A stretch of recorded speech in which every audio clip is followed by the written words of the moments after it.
Bismillahirrahmanirrahim. Assalamualaikum warahmatullahi wabarakatuh. Kembali bertemu dengan saya, Mr. Albert, salah satu dosen di Jawa Barat, tepatnya di kampus STIQZ Cianjur.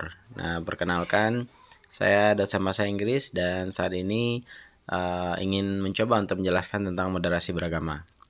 Ini hal yang sangat menarik karena moderasi beragama ini yang sekarang digadang-gadang oleh Kementerian Agama sebagai sebuah program yang wajib ditularkan kepada seluruh pendidik yang ada di Indonesia. Tentunya ini sangat menarik, Bapak Ibu. Yang bikin menarik adalah kenapa moderasi beragama ini sangat penting untuk diterapkan di Indonesia. Nah, sebagai pengajar awalnya saya penasaran apa sih makna dari moderasi beragama itu. Ternyata setelah saya telusuri dan mendapatkan penjelasan dari Kementerian Agama Republik Indonesia, bahwasanya inti dasar dari moderasi beragama itu adalah cara pandang kita, tidak hanya berhubungan dengan cara pandang, cuman menyangkut kepada sikap dan perilaku beragama yang kita praktekkan di dalam kehidupan kita sehari-hari, baik itu di tempat kita tinggal atau ketika kita bersosialisasi dengan lingkungan baru atau orang yang tidak kita kenal, bahkan dengan lingkungan lainnya. Nah, moderasi beragama ini menjadi sangat menarik ketika di Indonesia saat ini dapat kita lihat terjadinya hal-hal yang menyebabkan masyarakat menjadi tertarik secara langsung akan pembahasan moderasi beragama ini. Kenapa menarik?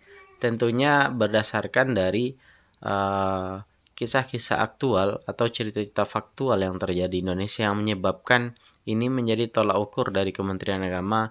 Wah, moderasi beragama ini memang harus ditularkan. Mungkin saja faktor yang menyebabkan moderasi beragama ini harus ditularkan adalah salah satu penyebabnya ketika Indonesia ini dihuni oleh masyarakat yang sangat heterogen. Berbagai macam budaya, agama, dan kepercayaan yang ada di Indonesia menyebabkan moderasi beragama ini perlu untuk dikemukakan. Artinya apa? Tujuan dari moderasi beragama ini adalah terciptanya perdamaian antar anak negeri. Anak negeri itu siapa saja? Tentu saja antar golongan, antar sosial, antar agama, dan mungkin antar penganut-penganut yang ada di Indonesia pada saat ini. Nah, barangkali selaku seorang dosen, saya pribadi pernah mengalami hal yang berhubungan dengan moderasi beragama ini menurut saya.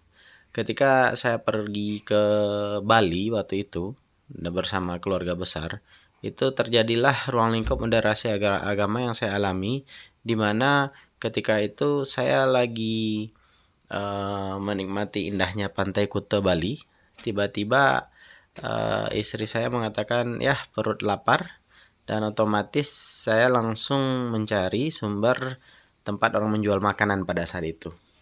Lalu kami menyisiri pantai Kuta Bali itu. Ketika menyisiri pantai Kuta Bali itu, tiba-tiba saya melihat ada ibu-ibu yang berdagang makanan yang sudah dibungkus di tepi pantai itu, dan langsung saja saya bertanya, "Ibu, saya mau beli ini satu makanannya, ada nasinya, ada."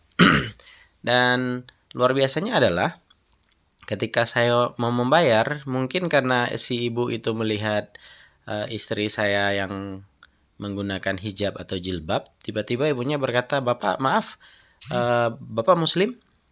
Nah, saya awalnya agak terkejut kenapa beliau menanyakan saya Muslim. Dengan dengan tegas saya jawab, "Iya, saya Muslim." "Wah, maaf Bapak, kalau yang ini jangan." "Kenapa Ibu emangnya?" "Karena ini adalah nasi dengan lauknya daging babi." Wah, terperanjatlah saya, terkejut pada waktu itu. Untung si ibu ini jujur mengatakan kepada saya, "Waduh Ibu, maaf, terima kasih sudah memberitahu saya kalau ini adalah nasi dengan daging babi. Dan terima kasih Ibu sudah menghargai agama kami."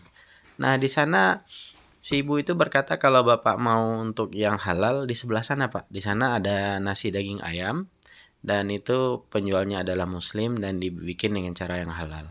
Nah, di sini para pendengar yang berbahagia dapat kita dari kesimpulan bahwasanya memang Ini adalah salah satu bagian dari moderasi beragama yang menunjukkan bahwasanya setiap agama itu ketika saling menghargai dan menghormati satu sama lain, maka terciptalah keselarasan, keharmonisan di mana kita berada.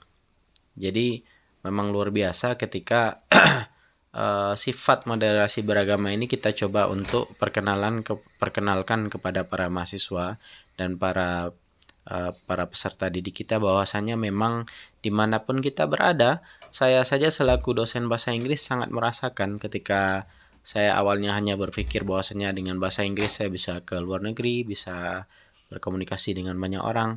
Ternyata ketika kita mencoba untuk menginputkan nilai moderasi beragama ini ke dalam nilai-nilai yang ada di lingkungan kita, Masya Allah luar biasa.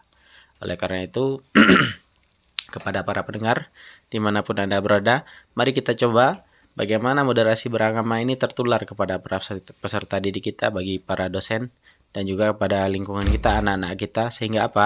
Sehingga nanti insya Allah menjadi generasi yang memiliki nilai keagamaan, cuma menghargai kebudayaan atau agama orang lain. Sekian dari saya, Mr. Albert. Assalamualaikum warahmatullahi wabarakatuh.